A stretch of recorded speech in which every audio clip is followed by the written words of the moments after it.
สบายดีท่านผู้ชมที่เคารพต้อนรับเข้าสู่รายการทุกวันสัญจรซึ่งในมื้อนี้ทางรายการจะขอนำเสนอเวียงงานการก่อสร้างที่เป็นทั้งครูที่ช่วยป้องกันภัยน้ำท่วมซึ่งปัญหานี้ยังมีอยู่ในบางเขตของนครหลวงเวียงจันทน์ซึ่งรายละเอียดจะมีอย่างไรนั้นขอเชิญรับชมได้ในระยะต่อไป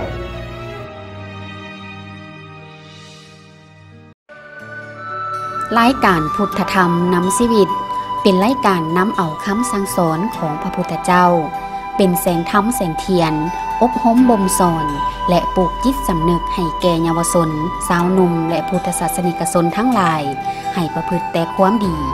บุญเฮาเฮ็ดกรรมเฮาบ่สร้างเพื่อดำเนินชีวิตให้ถูกต้องของธรรมตามหลักคำสอนของพระพุทธเจ้าขอเชิญพุทธศาสนิกชนติดตามรับชมรายการพุทธธรรมนำชีวิตในทุกๆวันอาทิตย์เวลา 7:30 น.และเวลา 18:15 น.ทางโทรภาพแห่งชาติลาวช่อง 1น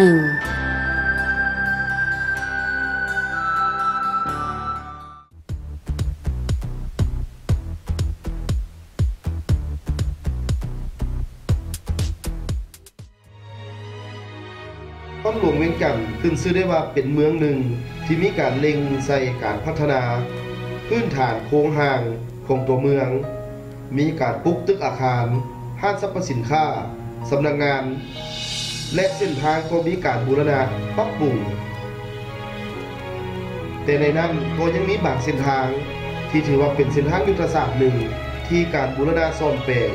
ยังบ่มีการแก้ไขเท่าที่ควรโครงการสร้างคูป้องกันน้ำท่วมเคียงคู่กับเส้นทางคมนาคมที่เส้นทางเลขที่11ตอนใต้นับแต่ขัวมิตรภาพลาวไทยแห่งที่1ถึงห้วยมักเหี่ยวเป็นโครงการย่อยของโครงการคุ้มครองและลดพรความเสี่ยงจากภัยน้ำท่วมและแห้งแล้งที่ได้รับทุนกู้ยืมจากธนาคารพัฒนาอาซีซึ่งเริ่มต้นสัญญานับแต่วันที่7 เมษายน 2016ในมูลค่า$10,487,605ในระยะสัญญา24เดือนจุดประสงค์แม่นเพื่อสร้างคูกันน้ำท่วมที่ติดพันกับเส้นทางเลขที่11ตอนใต้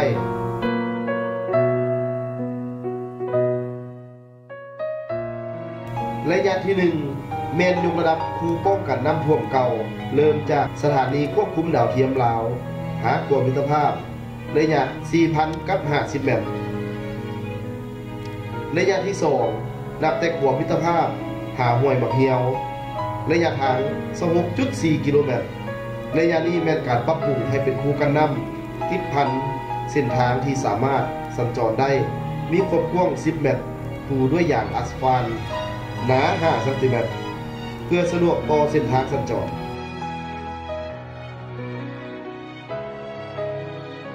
ระยะที่3แมนเสริมคูรอบนอกบริเวณเขตสาธารณะแรง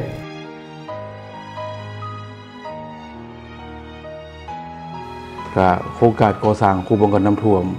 ที่ติดพันกับทางเลขที่11ตอนใต้อยู่เมืองหาดสายฟองตั้งแต่ขัวมิตรภาพลาวไทยแห่งที่1ไปหาห้วยมักเหี่ยวหั่นก็มีสายตั้งขึ้นกับกระทรวงโยธาธิการและขนส่งแต่ว่าก็เป็นองค์ประกอบหนึ่งหรือว่าภาคส่วนหนึ่งหรือเป็นโครงการย่อยหนึ่งของโครงการคทรหรือว่าโครงการคุ้มครองและลดพรความเสี่ยงจากภัยน้ำท่วมและแห้งแล้งซึ่งได้รับเงินกู้ยืมจากธนาคารพัฒนาอาซีก็ได้เซ็นสัญญาในวันที่7 เดือน 4หรือว่า7 เมษายน ปี 2016ผ่านมาในมูลค่าทั้งหมดเป็น$10,487,605มีระยะเวลาทั้งหมด24 เดือนจุดประสงค์ต้นต่อก็เป็นก่อสร้างคูป้องกันน้ำท่วมที่ติดพันกับทางเลขที่11ตอนใต้แล้วก็มีก่อสร้างคูป้องกันน้ำท่วมที่เป็นดินจำนวนหนึ่งมาว่าแบ่งออกเป็น2 ระยะตั้งแต่ระยะที่1เป็นตั้งแต่สถานีดาวเทียมลาวสตาร์ไปหาขัวมิตรภาพมีระยะทาง 4,000 กับ 50 เมตรตัวนี้มันปรับปรุงคูกันน้ำเดิมที่ ที่ว่าได้ก่อสร้างไปแล้วให้เป็นคูดินที่มีระดับสามารถป้องกันน้ำท่วมได้สูงสุดในปี 2008 และบวกอีก50 เซนเป็นเพื่อเมียน50 เซนกรณีน้ำขึ้นแห้งนะเป็นคูกว้าง4 เมตรตัวนี้บ่มีทางปูยางตั้งแต่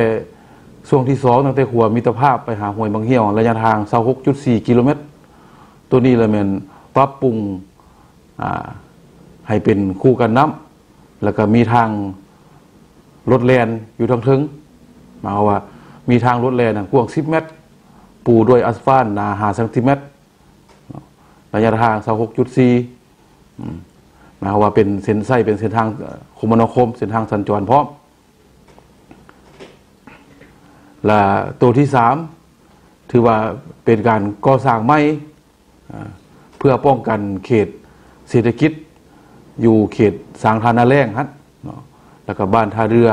เขตบ้านดงโพสีฮะเขาจะก่อสร้างคูหอบนอกตั้งแต่กิโลเมตร4+050ไปหากิโลเมตร5+990ตัวนี้เป็นเพื่อป้องกันเขตเศรษฐกิจอยู่บริเวณส่วนขัวและเขตสางทานาแรงฮะทาง450 ปีฮะความสะดวกก็มีหลายด้านเพราะว่าเมืองหาดทรายฟองนี่ก็เป็นเมืองหนึ่งที่มีแรงวัสดุก่อสร้างหลายเนาะคือเอาหูกันแหละอันที่2มาก็เป็นว่าที่สำคัญเลยมันได้รับการซีนำอย่างใกล้ชิดจากคณะซีนำโครงการเป็นต้นเป็นทางนครหลวงเวียงจันทร์ทางกระทรวงเกษตรกรรมและป่าไม้ถึงซึ่งเป็นผู้คุ้มครองโครงการเนาะแล้วก็มีกระทรวงโยธาธิการและขนส่งซึ่งเป็นผู้รับผิดชอบโดยกงต่อโครงการย่อยก่อสร้างคูป้องกันน้ำท่วมนี้บวกใส่อำนาจการปกครองเมืองโดยเฉพาะการนำของเมืองก็เป็นในการสุกยิ้วติดตามสีนำอย่างใกล้ชิดกับคณะรับผิดชอบโครงการพวกเราควบคืบหน้าของโครงการมาฮอดปัจจุบันนี้ก็ได้ประมาณ17เข้า 18% เนาะถ้าเทียบใส่แผนการเดิมที่พวกเราคาดหมายก็แม่นว่ายังซ่าอยู่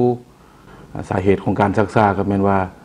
มันเป็นเขตพื้นที่ต่ำน้ำท่วมขังฝนตกแง่แก่ยาวเฮ็ดให้โครงการหันบ่ได้ตามแผนปานใดแต่ว่าฮอดปัจจุบันนี้ความคืบหน้าหันมีหลายเพราะว่าตกมาถึงฤดูแล้งแล้วทางบริษัทก็แม่นซุ้มพาหนะอุปกรณ์กลจักรใส่แล้วก็หน้าเวียกต่างๆแม่นได้อย่างน้อยแม่นเฉลี่ยแม่นเดือนนึงประมาณ 5% เนาะคาดว่าก่อนจะหมดฤดูแล้งก้าวสู่ฤดูฝนนี้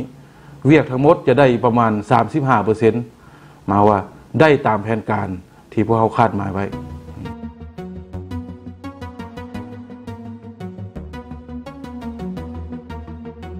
ในเหตุการณ์น้ำท่วมใหญ่เมื่อปี 2008 ที่ผ่านมาเฮ็ดให้พ่อแม่ประชาชนคงเขตนครหลวงเวียงจันทน์ตอนใต้สูญเสียทรัพย์สินและผลปลูกอย่างหนักหน่วงเฮ็ดให้ขาดการสัญจรไปมาและมีผลกระทบต่อเนื่องถึงปัจจุบันต่อเนื่องใช้เส้นทางสัญจรในระยะต่อมาแต่ในเมื่อมีโครงการก่อสร้างคู่กันนำที่เคียงคู่กับเส้นทางสัญจรสำเร็จเป็นที่เรียบร้อยแล้วประชาชนในคงเขตนครหลวงเวียงจันทน์ตอนใต้นี่ก็จะมีชีวิตการเป็นอยู่ที่สะดวกสบาย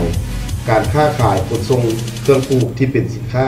และรายหับหลักก็จะสามารถขนส่งได้ท่วงทันกับตลาดจำหน่ายผลกระทบจากภัยน้ำท่วมที่ซ้ำเหื่อมาหลาย10 ปีก็จะลดพรลง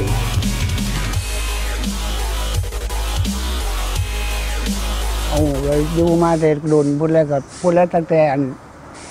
1966น้ำท่วมอยู่ก่อนนั้นอีกมาอยู่นี่ก็ได้หลังจากนั้นมาแล้วก็เลยมา2008นี้มันท่วมอีกก็ดีใจทุกอย่างแหละอันคู่กันน้ำนี่ก็ดีใจถนนหนทางพ่อก็ดีใจคือกันเพราะว่ามันสะดวกไปหน้าเวิร์ดต่อไปคันว่าเพิ่นมาสร้างอีเลียนก็ดีใจมีความสะดวกดีให้ประชาชนเพราะว่าประชาชนเงินซุมือนี่ก็ยุ่งยากน้ำแต่หนทางนี่แหละส่วนใหญ่เพราะว่านั้นบุตรเดียวเขาเป็นลุมเป็นบ่ออันนั้นอันนี้ขี่ฝุ่น ตีตอนเต็มที่แล้วขี้ฝุ่นน่ะเว้าแล้วซุมื้อนี้ขี้ฝุ่นหลายฝุ่นบ้านอยู่ในพวกกันเต็มขี้ฝุ่นกันมื้อไหนลมแห้งดีแห้งหลายขี้ฝุ่นน่ะรถแล่นคือไปจี้หันกะถนนหนทางกับเป้เพเดี๋ยวนี้เพิ่นจะมาเฮ็ดให้ใหม่แล้วประชาชนบ้านเฮาก็บ่เดือดร้อนหยังหลายก็มีความพึงพอใจที่ว่าได้หนทางใหม่เนาะมีความสะดวกสบายให้แก่ประชาชนที่ไปมาหาสู่กันในระยะที่พวกเราได้รับโครงการจากภาครัฐบาลเนาะที่มีการก่อสร้างโครงการน้ำท่วมนี้ก็ถือว่ามีความภาคภูมิใจในตัวสังคมรัฐบาลของพวกเราเนาะเพราะว่าในระยะก่อนบ้านเราก็มีความเสี่ยงสูงเกี่ยวกับภัยน้ำท่วมดังนั้นในแต่ละปีถ้าปีใดหันหักฝนหลายหาเนาะฟ้าฝนดีบ้านของเราก็จะได้รับผลกระทบก็มีภัยน้ำท่วมคือระยะปี 2008 เนาะพวกเราก็ถือกระทบแรงที่สุดในบ้านของพวกเราถือว่าผลปลูกผลผลิตของในนาถือว่าเสียหาย 100% ในปีนั้นเนาะจังสั้นในปีนี้